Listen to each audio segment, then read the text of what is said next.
Welcome to Shalaborate. I'm Kath. And I'm Kyra. This is our podcast for the girls, from the girls. We're telling our stories, hyping up women who inspire us, and shalaborating every step of the way. It's time to give you the girl talk you've been waiting for. Let's get into it.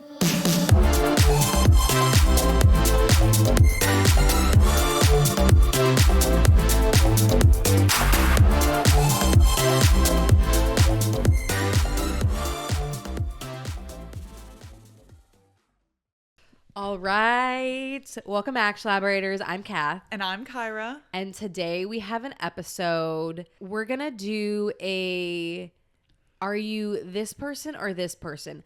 Kind of like one would say a very unscientific personality test. Yeah, I think a lot of times people use the phrase, there's two types of people in the world. Yes. And I think it's sometimes followed up by they usually are either best friends or they're married. Like you always find them in pairs together because they're always in juxtaposition to each other. Yeah, and there is like no middle ground. No. The kind of idea is like you are this person or this person and there's nothing in between. Yeah, you can really only be this or that. And so we're going to dive into that a little bit. We're going to talk a little bit about which one we are and then what we think that means about which category you might be in. Yeah. But first do you think that we're going to match more or not match? As I was coming up with these, some of them, I was like, I know exactly which one I am. And I have a strong feeling of which one you are. And some of them I was like, oh, like most everyone I know does this. And then other ones I was like, who does that? People do that? Yeah. It'll be interesting to see because also sometimes I do think that certain things are like, okay, but there has to be a gray zone or like a middle area. And that's where I find myself, I think, on most things. So I'm going to try really hard this episode to be very black and white. I also really want to know from you if any of these, if you're hanging out with someone or like if they are a deal breaker for you. Totally. Like if a person does them. Okay. Because I think for some of these, people get really upset. Because we joke about the personality test, but like you kind of need to know certain things when it comes to certain topics to see if you're compatible either romantically or like in a friendship. Yeah. I do think doing an actual personality quiz thing for an episode would be fun. Would be really fun. That's actually a great idea. Yeah. Do you remember those ones that I think they were around when we were in like high school and college. It was like BuzzFeed. It was like, what tuna sandwich are you? Oh, I love those. Like what freaking... Those are still around. What piece of grass are you? And you're just like answering these crazy questions. Sometimes when I join a new team, I like have people take funny quizzes like that. I like the holiday ones. Okay, like, yeah. I really love the holiday themed ones. I actually feel like they're pretty accurate. Like, what's your elf name? What type of Christmas cookie would you be? Yeah, they're always so out there. Them.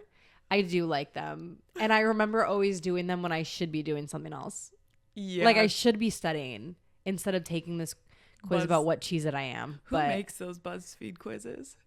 Can you imagine if that was your job? Yes, I would like it. Hire me, BuzzFeed. I'm currently looking for a job. That job I would love. And then another very random off-topic job that I would also love is whoever designs the holiday, specifically Christmas-themed decor for window displays for like stores and stuff like that. I'm thinking like, on Saks Fifth Avenue. I want that job so bad. I think about it actually a lot. That I would love that job. They basically just make decorations for stores. That would be fun. It's like Buddy the Elf, but in real life. And I want that job. Who do we need to talk to? I don't know, but I would love it. Is my first question. That would be such a fun retirement job for me. It would be. I think I would do good at it too. You'd be great at it. Yeah, just listen to our prom episode for her resume in what she can actually do versus in what she has done. And we'll go from there. I don't think I've ever really shared that with anyone. You've not shared it with me. And now you've shared it with all of our 4 followers. Now everyone knows. Now everybody knows. Okay. Do you want to start? Sure, I'll kick us off. Okay. So, 2 types of people. One person unpacks immediately after a trip. The other person lives out of their suitcase for a week, Potentially never unpacking, just slowly using the things out of their suitcase. See, again, I'm trying to find like this middle ground of like, well, I do this. If those are my two options, I'm unpacking it immediately. I also unpack immediately. But with a huge caveat with it's staying in my car for a day. Ooh, if I get home late at night, it's definitely staying in my car. It's staying there for a little bit. Mm-hmm. I am also an unpack immediately. If I get home at a decent hour, I'll even like do all of my laundry, or if there is an opportunity on the trip to do my laundry before I come home, I'll come home with clean laundry and just be able to put it away. I think that what this says about a person, if you are a put it away immediately, is that you're kind of a homebody in that you might like traveling, but you appreciate some of the mundane tasks of being home, and like you appreciate coming back from a trip and like some of the normalcy that comes with your lifestyle at home.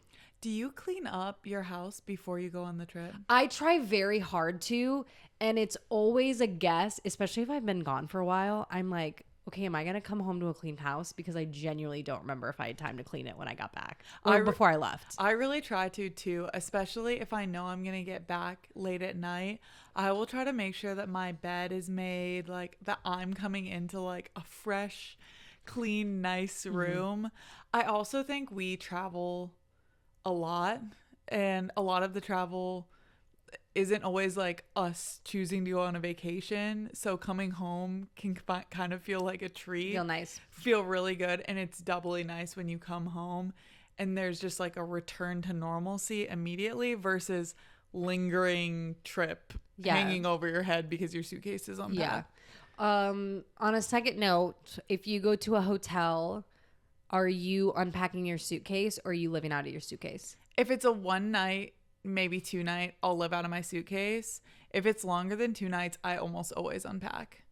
Especially if it's for a longer work trip, I try to make myself as comfortable as possible so that I can have some sense of normalcy in the hotel. But I will definitely unpack. Yeah. I had a 2-week trip recently that I was in a hotel, and I lived out of my suitcase for like the first 4 days. And then after that, I unpacked it. Yeah. Just because there's never enough hangers. Okay, yeah, there is never enough hangers. And so I couldn't really do what I wanted with the hanging stuff. And so most of it just ended up all in a drawer. So I'm a half and half on that one. There truly is never enough hangers. There's never enough hangers. Why do they give you like 2 hangers, 3 hangers? So there are the obnoxious hangers too. You know what I hate? When they're the hangers that you can't actually remove. Yes. Like they're like connected to the closet. Who's stealing those hangers? I mean, I would steal them. Are they that nice? Maybe you don't have hangers. Oh. I don't know.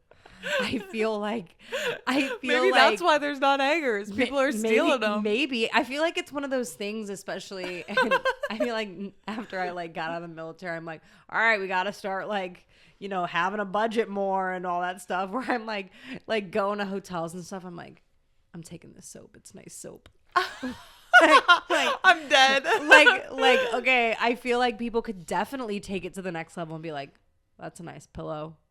That's a nice hanger. I was under the impression that they charge you. They might. Like I thought that they check for that stuff. You know what they're not checking for? Hangers. Probably not. I don't think they are. No, because they're not cleaning that. The pillows would be obvious because they have to they have to change them out. A towel? What about a towel? You easily steal a towel. Yeah, especially if you already asked for extras. Especially if you're like at a resort. Yeah, they take towels. I've definitely accidentally done it. Okay. What's your this or that? Okay, 2 types of people. Early birds and night owls. Oh, yeah. A classic. And I'm not talking your job makes you get up early or you have a sport that's made you get up early for the past couple years. I mean, like if you had nowhere to be, nothing to do, what would your sleep schedule be? I know what I am. I'm an early bird. I'm a night owl. I know. As much as I want to be an early bird, I'm a night owl. I am an early it'll be 4:35 in the morning. My eyes just pop open. I cannot stay in bed. I am completely the opposite. You know what's one of my worst things that I hate about being an early bird? Nothing's open.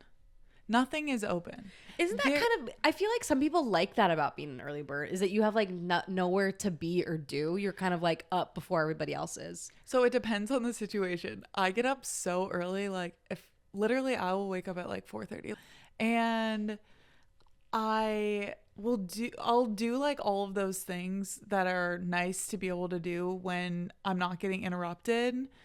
But then I want to start my day and start getting things done. And for me, 8 a.m., like I'm ready for the day. And I'm like, okay, I want to go to the grocery store. I want to go wherever. But a lot of stuff doesn't open until 10, especially on weekends. Well, weekends is a whole nother story. So it's really tough. But I feel like for night owls, especially on weekends, there is a lot of like night activities. I feel like, especially coming to like where we live, I feel like things close very early. Especially, and I noticed that with like work, where it was like you would get off at 5, get home by 6, and you're like, I can't do anything else because everything's closed. Yeah. And that's more of just like the checklist tasks that you have to do versus like the activities. But that I feel like is a small town kind of just thing in general that you're dealing with. Maybe it's just a small town thing. Maybe there would be more things open. Because even like breakfast places, I usually on weekends, you know, like sometimes we'll go get brunch. Yeah. I almost always eat before we have brunch because I get up too early. I'm like, this is too long to wait. You're like, I need food. Wait. Brunch is truly breakfast, lunch. Yeah. More seriously. Lunch. I'm like, okay, I already had breakfast. Now I'm on to lunch. I do think, especially for like us night owls that are kind of forced to be morning people with work and, you know, whatever, it's amplified when we are able to sleep in, that I'm like, okay, I'm staying up as late as I can stay up, and then I'll sleep as late as I can. Do you find that your time in the evening gets interrupted a lot from what you want to do? I'm personally more productive in the evening. Oh, gotcha. So not necessarily. No, because I love nothing more than like having done my dinner, lighting a candle, doing some work on the computer, or like something like that. That's kind of where I feel really productive. I'm like astonished at people who could stay up past like 9, 10. I can't. But that's because we're not waking up early. I think the early bird versus night owl, I think they're, in terms of like what it says about your personality, I'm going to have a hot take on this one. You know how there's this like, oh, you wake up or you like sleep in, you're lazy, you know, kind of like you're more productive when you wake up early kind of thing. I think it all comes down to just like knowing yourself, like when you're the most productive and how you get things done versus like when you get them done, or if you have to do it in the morning. So it's less of like a personality trait and more of just like my internal clock is wired that way. I also think that is such a fallacy because there are so many jobs that need people who can stay up really late or people who can get up really early. Like we've been in the military for a long time, so that getting up early. We need to do both. Yeah. And I remember people like really struggling with getting up early, and it would be like, we have to show up at 6. And I'm like, I've been up for a few hours. Yeah. Like it was normal to me because I had already been doing that. But if I think of other jobs, like even a lot of like paramedic, like firefighter, nurses, where there's these 24-hour shift possibilities. Yeah. I think even if I got out of the military, I would steer away from those jobs because jobs that require really, really, really late nights, I think I would really struggle with. But someone like you who is a night owl, who's like, I have no problem sleeping in during the day and then being up all night.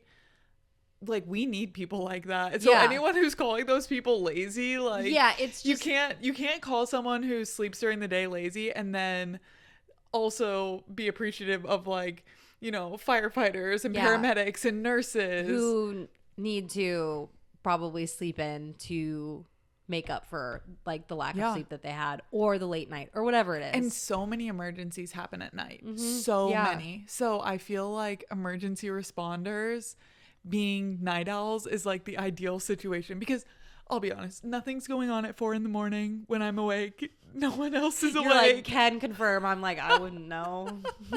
No one else is alive. Yeah. No one's doing anything. No. So yeah, I think it is kind of this misconception of your X, Y, and Z if you wake up early, or you're up to no good if you're up late at night. But it's just kind of whatever works best for your body and your job, and you kind of just make it work. Yeah. Yeah. I think they just say stuff like early bird gets the worm to like try to motivate people to hurry up and wake up. And I think that's kind of the point in what I'm saying is like there's 24 hours in everybody's day. Yep. And however you use that, whether it's like between the hours of like 6 p.m. and 12 p.m. or whatever 4 a.m. and 7 a.m. Yeah, whatever it is. I think I knew that about you already. Yeah, oh yeah. Okay, so this one is an airport one. And we talk about airports a lot. I just realized this today that I think airports kind of are really good definitions of people's personalities. You really see who someone is at an airport. That is a really good perspective. And while traveling. Yeah, because travel brings out a lot of stress in people, like business or pleasure. Mm-hmm. And you can really see someone's like nasty side. Yeah, so that's why I think airports for us get brought up a lot, because it's a good example of, okay, how is someone going to act? Which I think is really interesting of having the conversation in general, because like I didn't fly in a plane until the first time I flew in a plane was in like high school. Yeah. And now it's like we do it all the time. Yeah. We really do travel a lot. Yeah. Probably much more than the average person. Yeah. But I think airports really bring out people's personality traits. So this one, I think also is a classic one.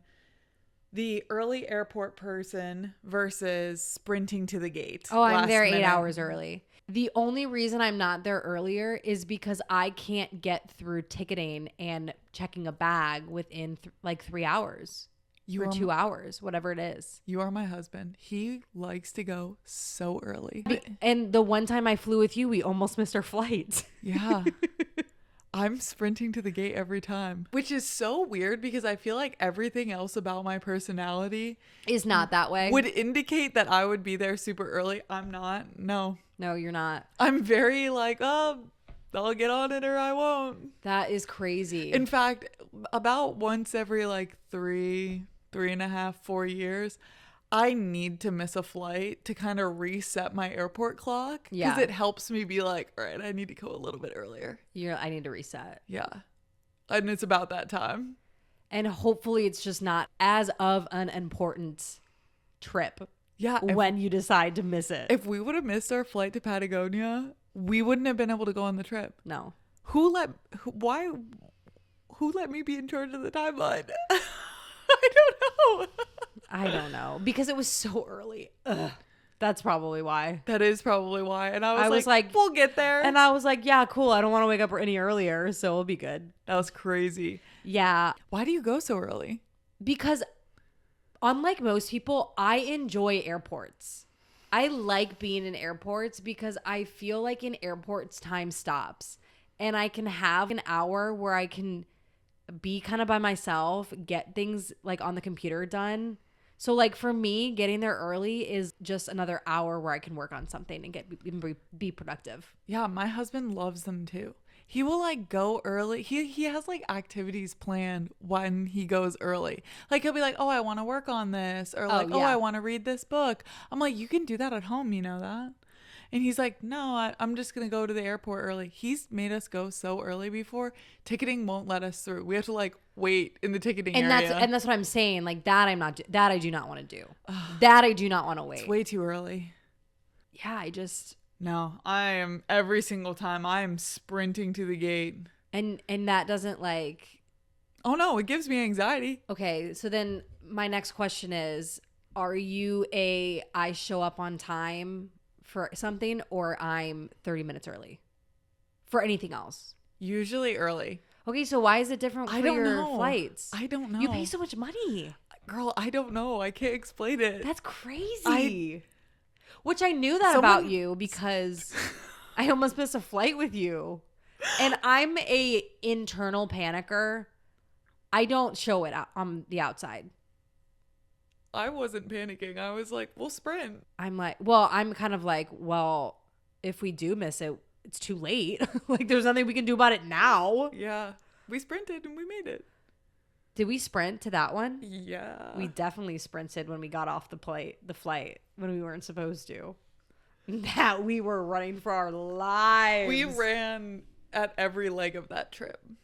I really don't remember running to the first flight. Yeah. We sprinted.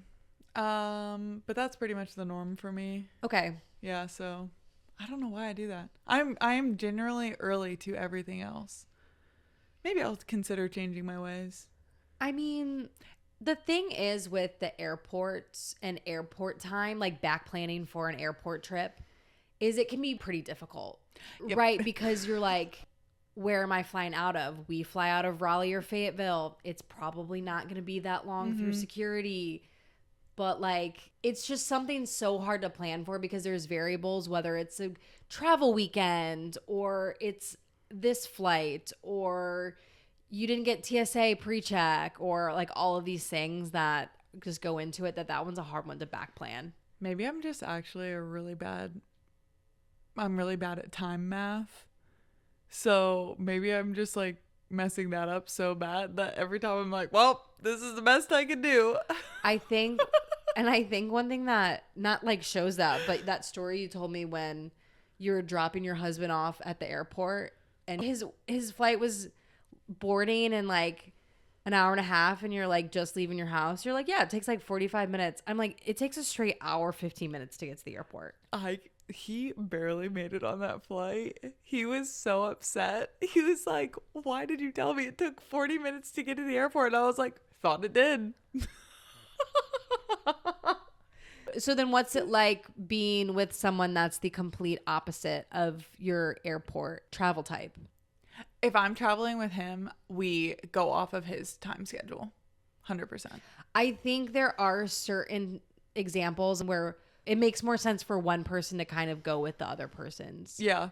And this is one of those things. Yeah. There's no argument I could possibly give of like, hey, wouldn't it be fun to nearly miss our flight and have to sprint through the airport with our bags? Yeah. Like, that's ridiculous. So this is just more of like what happens when I go to the airport. It's kind of just like he plans it and you just go with it. I'll just be like, what time do you want to leave for the airport? He tells me what time. We leave at that time. Yeah. That's it. Okay, so then the on time / late person versus the 30 minutes early person. Yeah.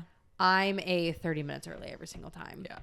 And I think a lot of what that says about like those people is like, one, you've either been in the military or two, you have a little bit high dose of anxiety. I was going to say anxiety. I like to arrive to a place, know that I am at the right place, and wait in my car. Yeah. Like that brings me like peace. Yeah. Because I'm like, okay, I know I'm at the right place. I can like kind of see other people arriving. I can forget something when I get there, go home and come back and still be on time. Like that's how early I want to be. Yeah, kind of thing. Especially if I'm starting something new or going somewhere for the first time, I am for sure gonna be like absurdly early. Yes.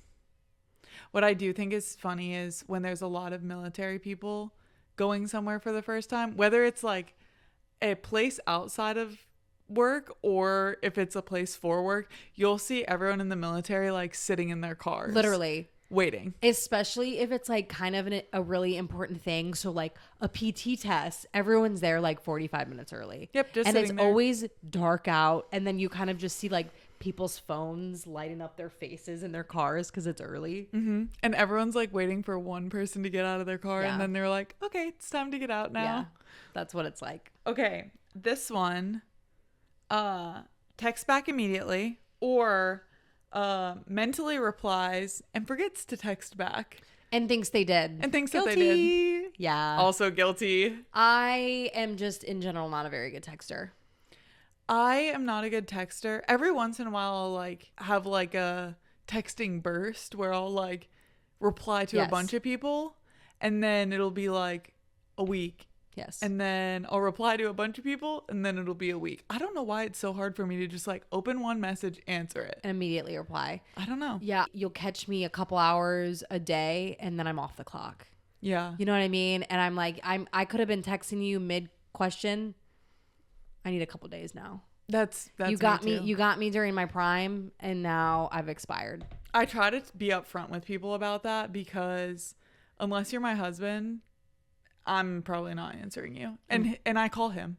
Like I usually call him. Like I'm a big caller, so what do you think that says about people? Again, anxiety. Maybe some anxiety. I think social anxiety. I think that for me it's that texting doesn't feel like real conversations.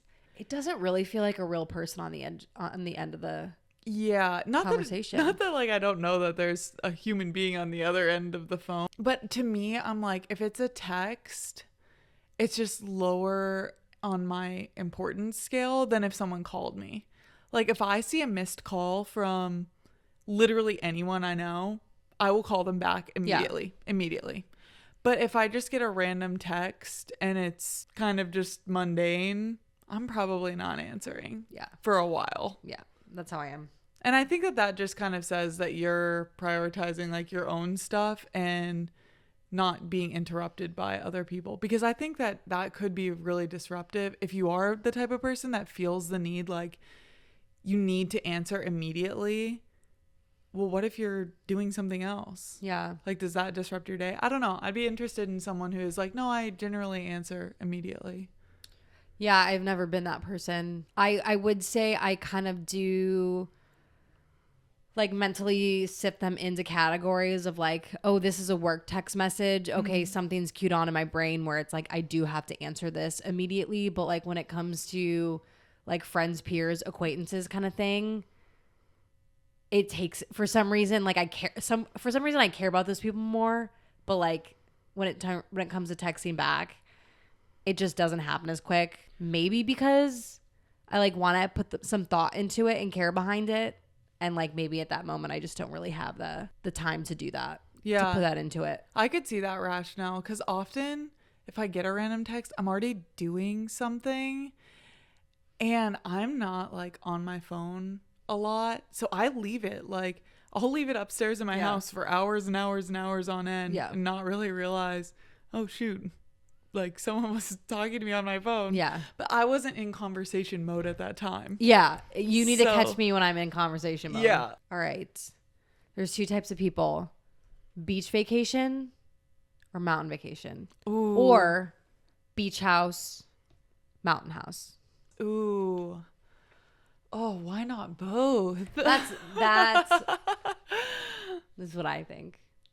It's hard to pick. It depends for me on the time of year. Lately, I've been kind of on a beach kick because it's been really, really hot out. So I feel like the ocean is really nice when it's hot out and it's summer.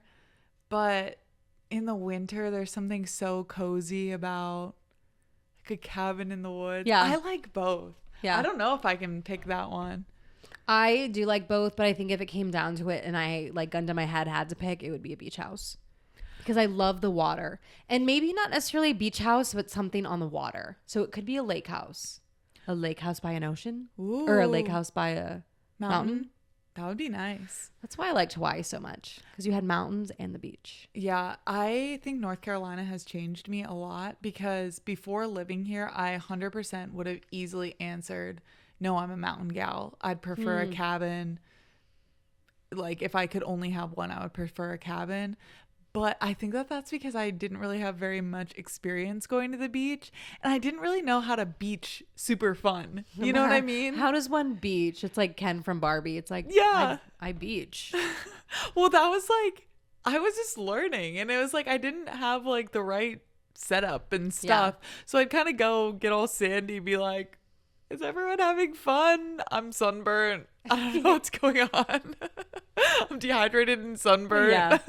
But now I feel like I have a lot more experience going to the beach and I love it. It's so fun. I love being in the water. I just need to be by water. Yeah. Even if it is like a lake or a river or something like that. Yeah, I just love the water. Yeah. That's a good one. That's a hard choice. It is a hard. And I think this is one of those things where I feel like if you feel strongly, you feel strongly. But there are a couple of us that are like, ooh, I don't know. Yeah. It's just, I think if you are kind of in the middle, you're just a generally outdoorsy person who can enjoy any of the above if you just are spending time outside. Whereas like the beach versus the mountains might be a little bit more specific to certain activities. Yeah, that is true. Okay, this one. People who follow a GPS versus people who are like, I know a shortcut. Do they actually know the shortcut? I don't think so. I follow GPS. I follow a GPS most of the time. I don't think, unless you are a taxi driver, that you have any business saying something along the lines of, I know a shortcut. Unless you're like a serial killer trying to lure me into his car. I think that Sir, do you know a shortcut? I think that there is a lot of folks out there who try to navigate without GPS. I don't think they're good at it. No, I don't. I think that they're always getting lost. I like the GPS because I know it's efficient. Yes. Because I don't want to be late. In order to kind of know my surroundings better, sometimes if I do have time, I will not use a GPS to try and get it more ingrained in my mind.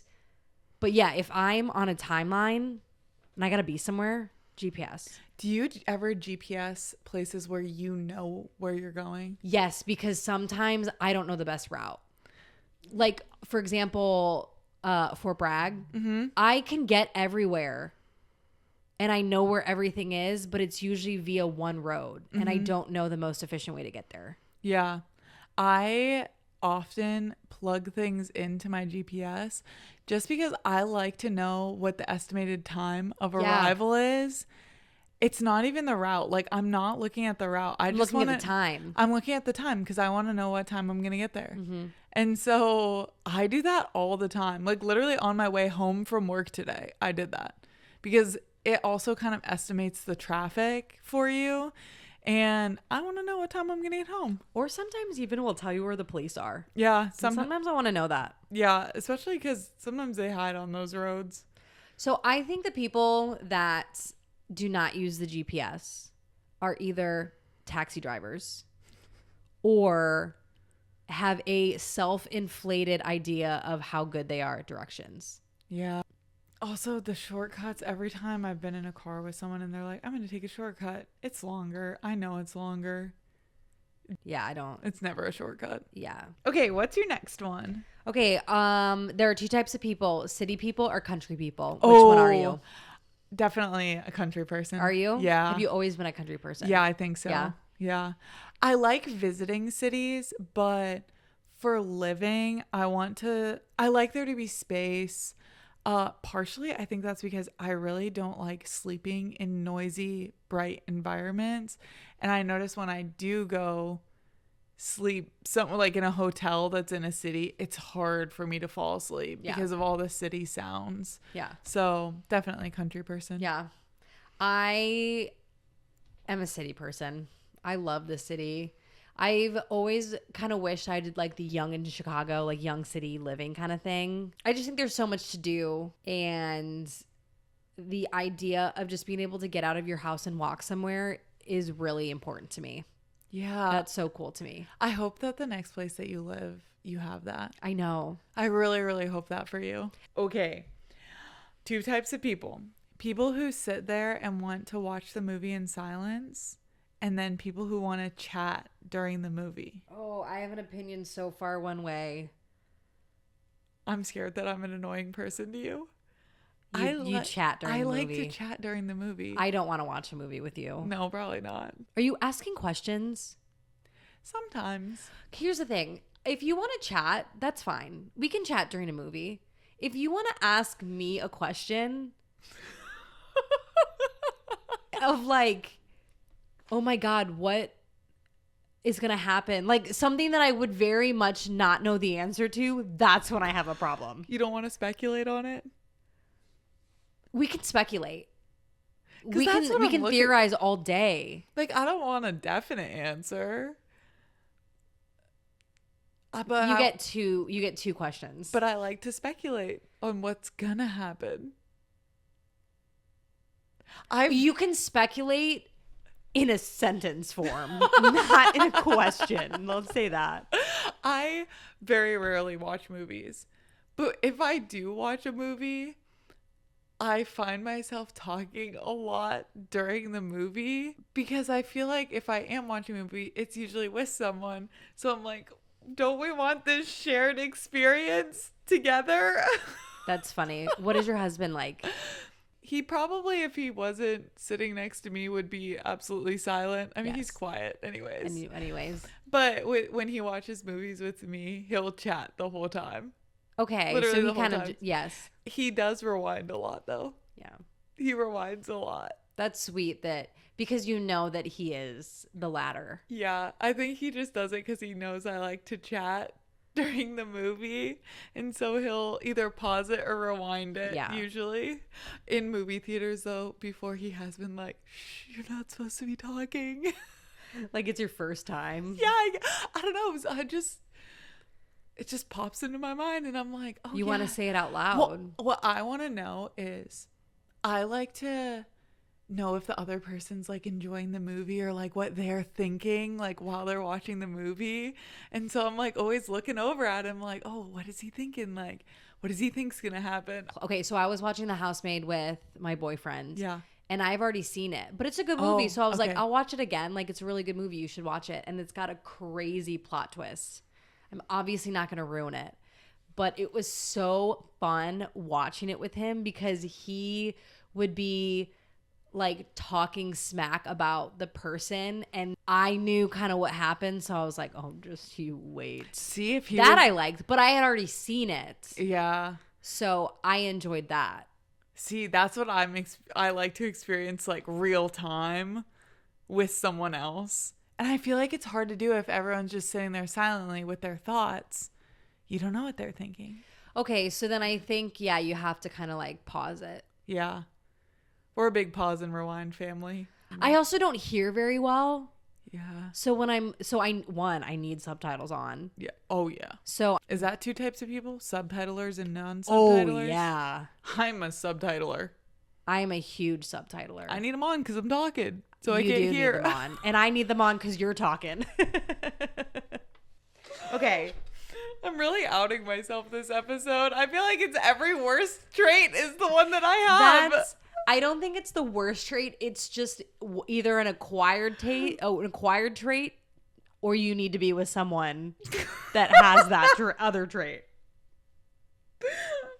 Okay, there are two types of people in this world. People that put the shopping carts back and people that leave them behind. Okay, so you mean people who are members of society and then super villains. And then criminals. Literally people who are on their way to prison. Or escapees from prison. Truly, that somehow made it to Costco. Listen, that's not two types of people in the world, okay? But people are doing it. Why are they doing it? I don't know.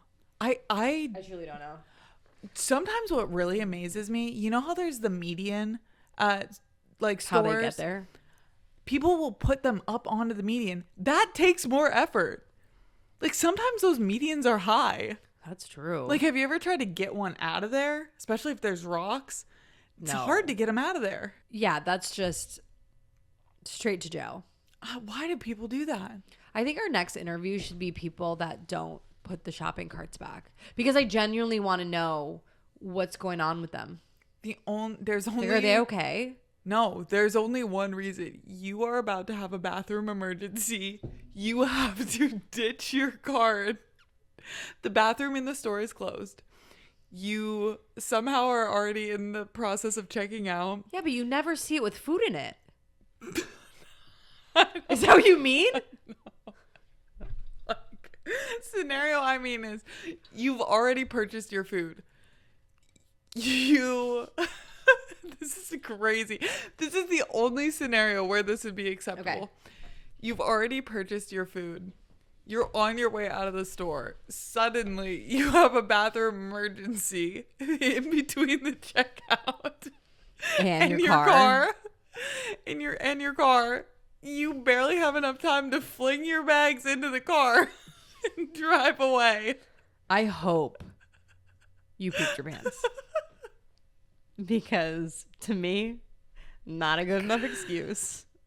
Yeah. If that's the case, I better see oranges all over and onions all over the parking lot. That's the only way it's okay. There better be remnants of you scrambling. The grapes better be everywhere. There better be visible struggle. There better be skid marks. Because I even see like little old ladies who are barely hobbling across the parking lot. They put them back. Yeah. What's your excuse? Yeah. Not a good one. I don't know. Not a good one. No. Okay. People who sleep with one pillow versus people who have like 15 pillows. And they actually use them for sleep. I'm not talking decor. I'm just even having a hard time what I am. Because I'm like 2 pillows. What would that make me? 2 pillows. I feel like you're just kind of in the gray zone. This one does have a gray zone. Okay. Yeah. This one definitely does have a gray zone. But I do think that there are people who are very on one side or the other, more to the extremes. Like they literally only own one pillow versus they sleep with like, you know, like a body pillow and then they have like the head pillow and then like a side pillow, like a lot of pillows. Or then you like meet that guy that has like that lumpy pillow. Their one pillow that they've had since high school. It's like flat as the sheet. You're like, and then they're always like, my neck hurts. And you're like, why? Yeah, dude, you have no neck support. Yeah. That is wild to me. What are you? Generally like one pillow person. Like we have other pillows on our bed. They're decorative. We scrape all those off every night and then throw them on the floor. And you sleep with one? Yeah. Yeah. I can pretty much sleep with any combination and any type of pillow other than like the really flat pillows. Here's another sleep one. Sleep with the television on or silence. I like having something in the background. So if it's like a sleep machine or a TV or like a meditation app, I'm doing that. I like silence. Yeah. I'm a big silence gal. No lights, no sound. Nothing. Just sleep. That's tough because that's hard to get sometimes. It is hard to get sometimes. All right. 2 types of people. People that read the instructions or people that just go ahead and start. Yeah. I am most often open the instructions, kind of have them near me. But as soon as I see the parts, if it kind of looks like it makes sense, I'm starting. You're going for it. I'm starting. It depends on what it is for me. If it's like furniture, I'm gonna follow the instructions because I know that if you mess that up, it's gonna take you longer. But if it's like anything else, probably not. Yeah. I'm probably just going straight for it. If it seems easy, I'll kind of get the gist of it and then just go for it. Like, oh, how much bleach do I put in this water? Doesn't matter. Yeah. I'll figure it out. I do that with recipes. That's what I was just about to say. Along the same lines, people who measure literally every single thing out, and then people who just measure with their heart. My heart and soul. God tells me how much is supposed to be in that. Yep. I don't even think that I have every type of measuring cup in my house. So much so that if it like asks for, like 3/4 of a cup, I'll just use a cup. And just be like, oh, yeah, that's around about 3/4 of this. You know what I mean? Like, I just eyeball that. The caveat is I'm not a big baker. And I think that when you're cooking, you can definitely measure with your heart. When you are baking, that is actually closer to science. And that I buy. Requires measuring. That's fair. But I'm not a big baker. I bake one thing very well, and that's scones. Oh, I make a very good scone. I actually didn't know that. Yeah, I really do. Whoa. And it's nice because it is kind of follow your heart in terms of the ingredients that you can put into it. And so I do all dry ingredients. So I'm just like throwing it in there. Oh. And it always turns out really good. Oh, you have to teach me how to make scones. It's not hard. Oh, cool. Yeah, it's super easy. I more or less follow the directions on that one. Yeah. Do you have any recipes that you do a lot that you're like, yeah, we're going with my heart on this one? Oh, yeah, we have a lot of recipes. The kind of bad thing about that is, though, sometimes if we make something really, really good, my husband will be like, what was in this? Or like it'll be after the fact and he wants to make it again and he'll be like, what did you put in that? And I'm like, what did I put in that? Because it's always a little bit different. Yeah. You know, I'll just be looking in my fridge and be like, oh, let me try this. Let me add this. Ooh, okay. This is another kitchen one. Someone who finishes their glass of water or their drink, and people who have 15 different cups spread all around the house and none of them are actually finished. I think that both of these people serve such an important role in society. And I am the latter. Which one? I have cups everywhere. And I'll take it a step further and say, I think other people's water is always going to taste better than your own water. What? So like growing up, my mom would always leave a cup of water on the counter and I would always drink it. It just always tasted so good. It was better than any water that I could have poured myself. Whoa, I've never realized that. Yes.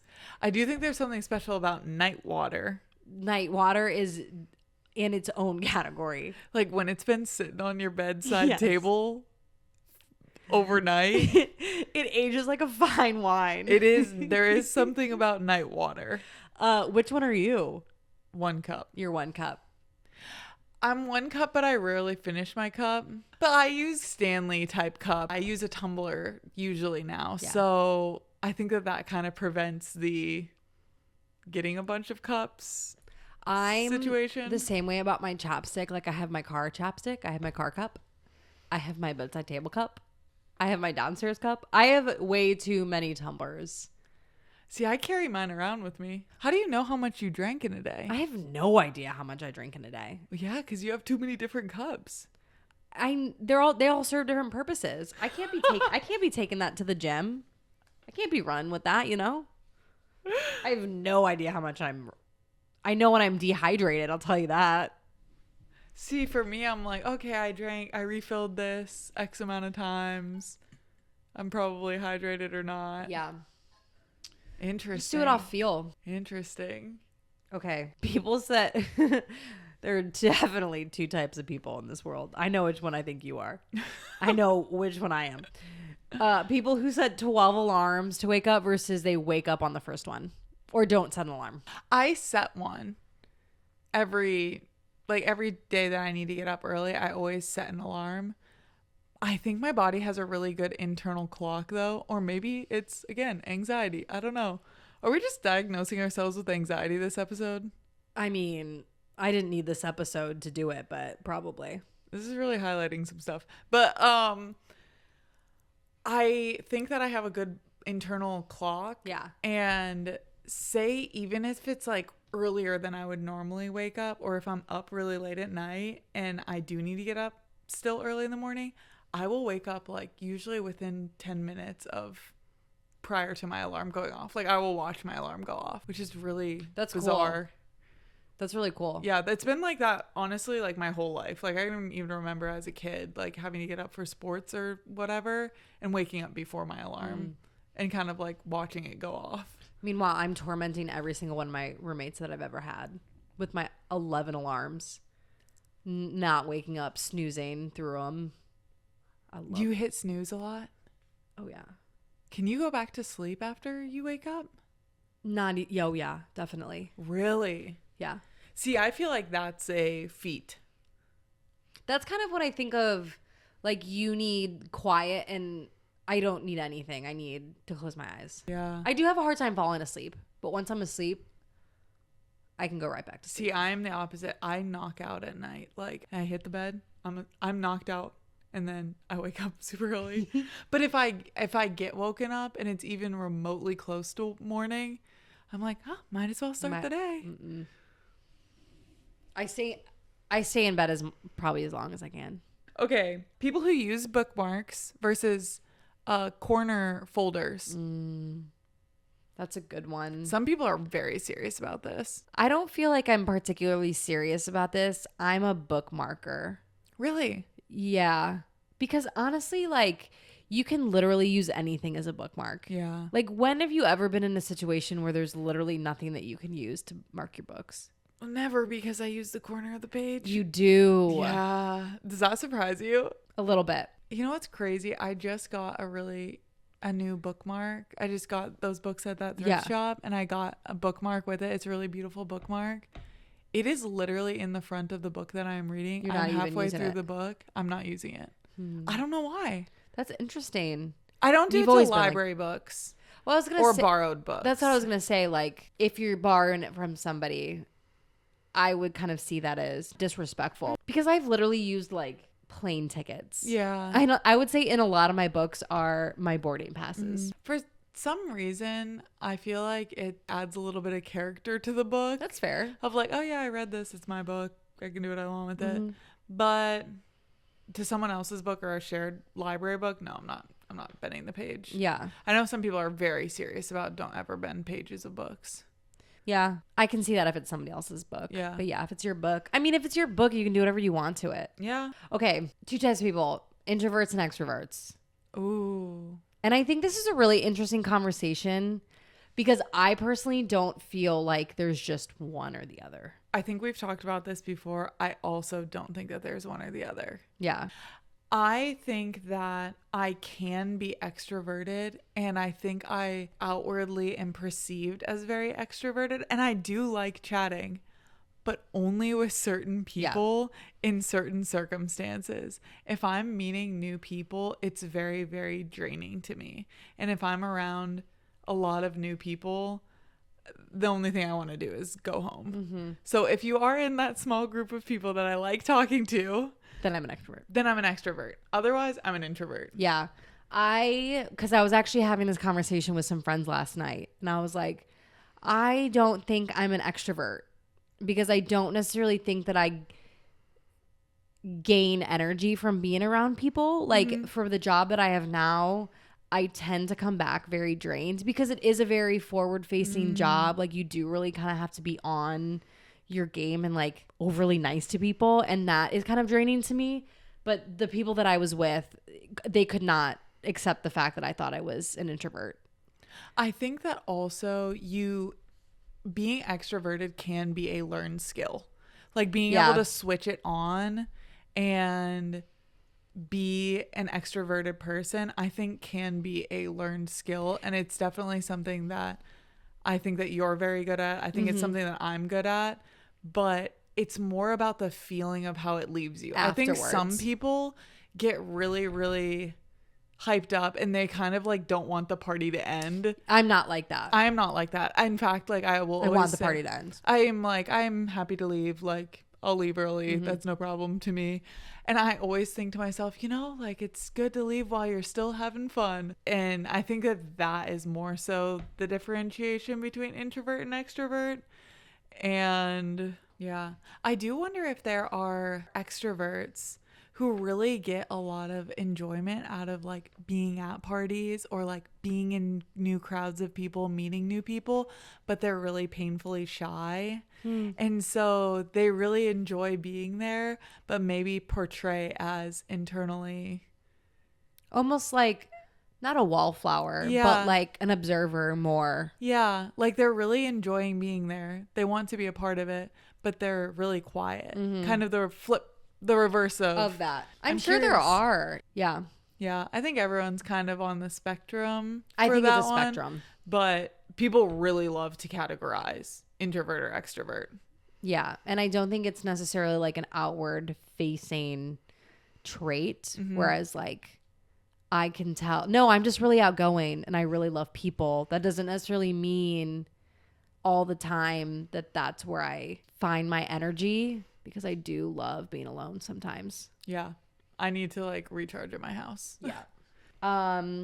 Two types of people: window seat or aisle seat, because let's be honest, nobody in their right mind is actually a middle seater. No one's a middle seater. I have strong opinions on this. Okay. And I used to be a window seater. I've converted to an aisle seat. Aisle seat is categorically better. Interesting.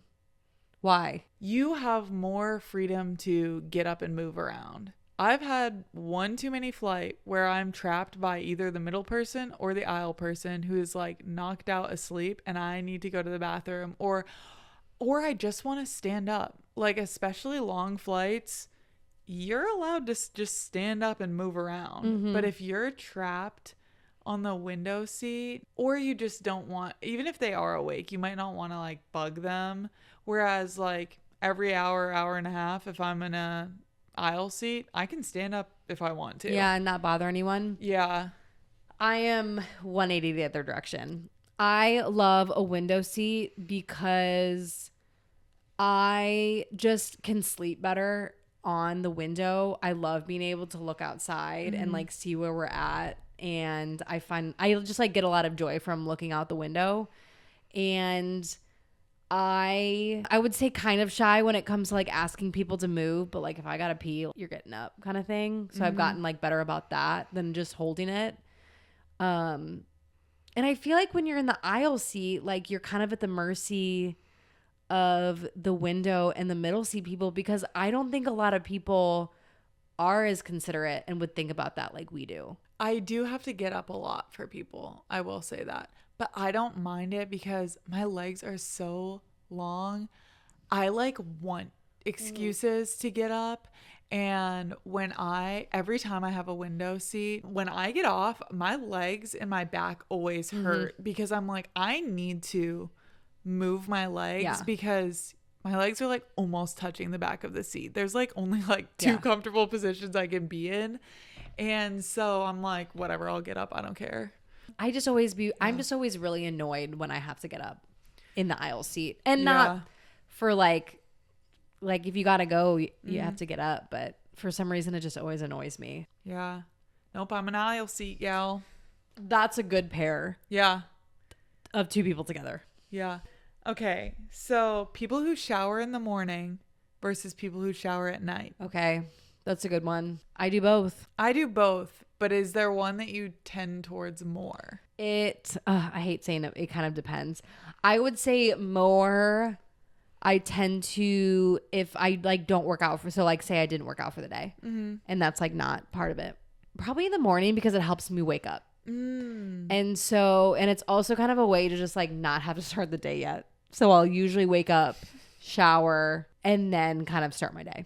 It does depend if there's like an event or something that I want my hair to be a certain way, or you need to shower before something. But if it's just a normal day, I am a shower before bed person. Yeah. I am even if I showered in the morning, I'll still rinse off at night because I think that it helps you sleep better to shower before you go to sleep. And I just think that there's something about like feeling all clean and then going to bed. And to be honest, pretty semi-recently, I would say like within the last year, I've started, even when I get home from work, showering and then eating dinner and like relaxing for the rest of the night. And I feel like that's so nice because then you're just like clean and I don't know, your day is done and you can relax. You can like metaphorically wash off the day. Yeah. I like baths. I like to take baths at night. Oh, bath at night, shower in the morning? Yeah.